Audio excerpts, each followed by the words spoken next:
named after Queen Victoria's favourite granddaughter, Princess Alexandria. She married the Tsar of Russia and was sadly executed with the Russian Tsars. The Tsar's bones was only finally found just over 20 years ago and finally laid to rest. The middle bridge is Charing Cross Railway Bridge, and the lower side footbridge is the Princess Diana Memorial Footbridge.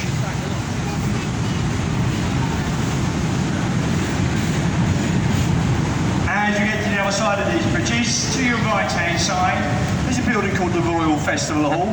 That is the only remaining building of the Festival of Great Britain of 1951. It's now a Grade 2 listed building. It is restaurants and concert halls inside. But now, from the Lon-don Eye to Tower Bridge, you can literally walk along there and eat your way and drink your way around the world, ladies and gentlemen. There's lovely street vending booths along there as well, the South Bank. But over to our left hand inside is our oldest monument on the banks of the River Thames, an 18-metre granite stone obelisk known as Cleopatra's Needle. It is over 3,500 years old, given to us by the great feat of Napoleon. The twin obelisk to this one stands in Central Park, New York City. Have a look at the two sphinxes. You notice anything unusual about them? As the captain turns to be over here to our left ahead of us, there's a golden eagle. This is a war memorial in commemoration of all the ladies and gentlemen that lost their lives in the First and Second World War of the Royal Air Force and the Royal Flying Corps. The beak of the eagle points towards the beaches of France and Normandy, where many of those ladies and gentlemen lost their lives. The tail of the eagle points directly towards the War Office. Now, that eagle and that ball weighs 4 tons in weight. It was also actually made from captured artillery from the Crimean War.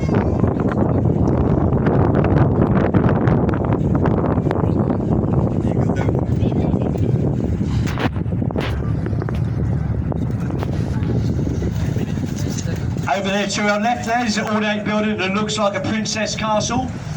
The official name of that building is Whitehall Court Mansion. On time of 1939 and opened in 1945, so we call it the Ladies' Bridge, built with over 90% female labour. The ornate building to our left is Somerset House. This is what the Duke of Somerset had built as his London residence many hundreds of years ago. Until 1992, it used to house all our birth steps and marriages in England and Wales. When a major refurbishment reopened to the public in 2001 as part of the King's College, the middle atrium in the summertime we usually have open-air cinemas and concerts, and we hang out. There's a large white ship with a creamy yellow funnel. She is the Wellington. Now, the Wellington was given to us by the New Zealand Navy. She is permanently moored here, and she is here for master mariners and retired sea captains. To become a master mariner, you've got to be a captain at sea for 25 years or a ship owner. But you can also hire parts of the Wellington now for private parties. Taken in Traitors' Gate to await execution. Only one person ever went in Traitors' Gate and lived. That was a young lady named Elizabeth, later becoming Queen Elizabeth I of England. She was actually imprisoned in the Tower by her evil half-sister, Queen Mary. The second time Elizabeth went into Traitors' Gate, she wasn't so lucky. Traitors' Gate is known on the River Thames as London's first one-way street. Well, ladies and gentlemen, if you are returning back to Westminster for a big event, or Waterloo or Lon-don Eye, you change boats here. When we depart here, we turn around and go to Greenwich. If you want to go to Greenwich, you're more than welcome.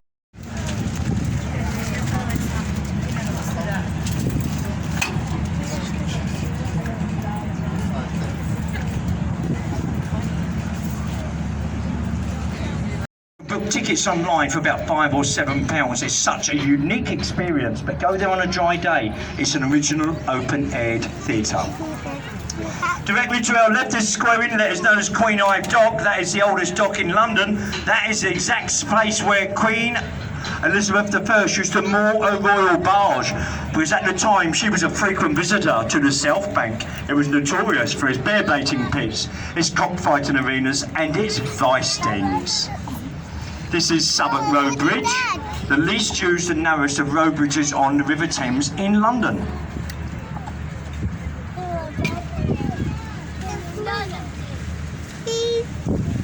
As we get to the other side of Southwark Road Bridge, over to your right, there's a black building here saying FT. When they started building it, they found the original foundations of the Globe Theatre.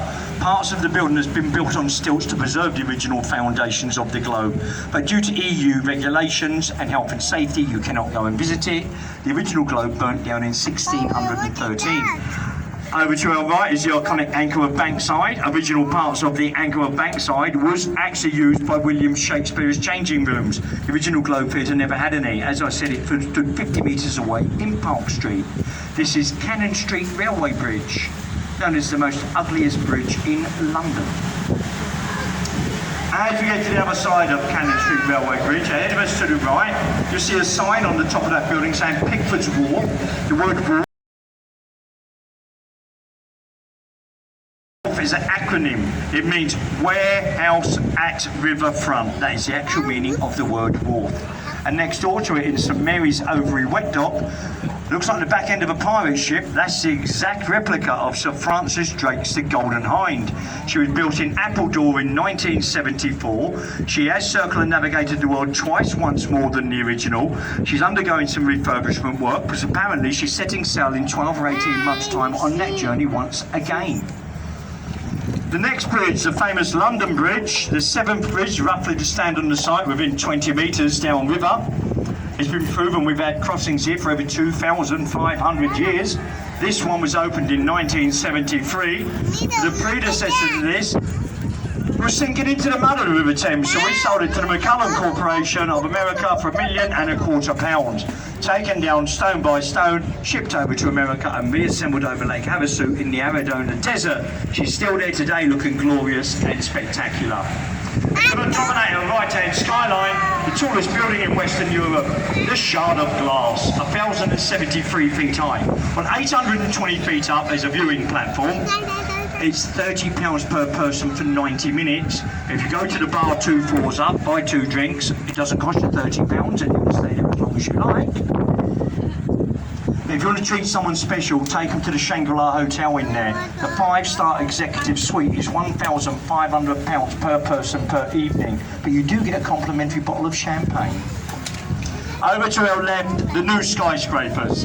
The first one at the front here, this is called the Walkie Talkie. They haven't named the big one at the back there yet. Just coming into view, the one with the point is called the Scalpel. Behind the Walkie Talkie be coming into view, the Cheese Grater. Then we're going to have the Gherkin pop out in the corner in a minute, ladies and gentlemen. And the little black and silver stripe one now, that used to be the tallest skyscraper in London. That's #1 NatWest Tower. Also over to our left, beyond these ornate trees here, that ornate building, this is Her Majesty's HMS Customs and Excise building. In the past, if you've ever gone abroad and had any confiscated cigarettes and alcohol, this is where they say they take it. And once a year, they say they pour all the alcohol down the drains and they burn all the cigarettes. You come here Christmas time and you'll see their biggest Christmas party you ever do see. And ahead of us to the right, the C-35. She is HMS Belfast. Launched in 1938 by Mrs. Neville Chamberlain. Built by Harland and Wolff, the same shipbuilders that built the ill-fated Titanic. The Belfast weighs 11,552 tonnes, the biggest light cruiser ever built for the Royal Navy.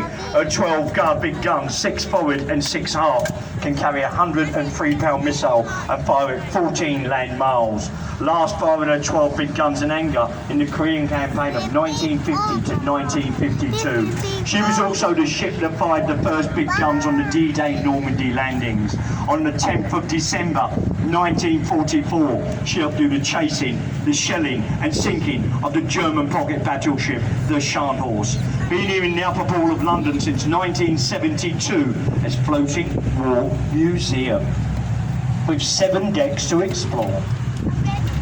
Just ahead of us to the left-hand side, nearly 1,000 years of gruesome history, the Tower of London. The first bit to be built is the middle tower with the 4 turrets, known as the White Tower or Central Keep.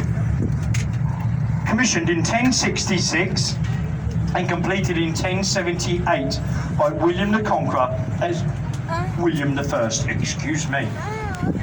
The Tower of London, a Royal Mint.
pag viejo, legit siya na.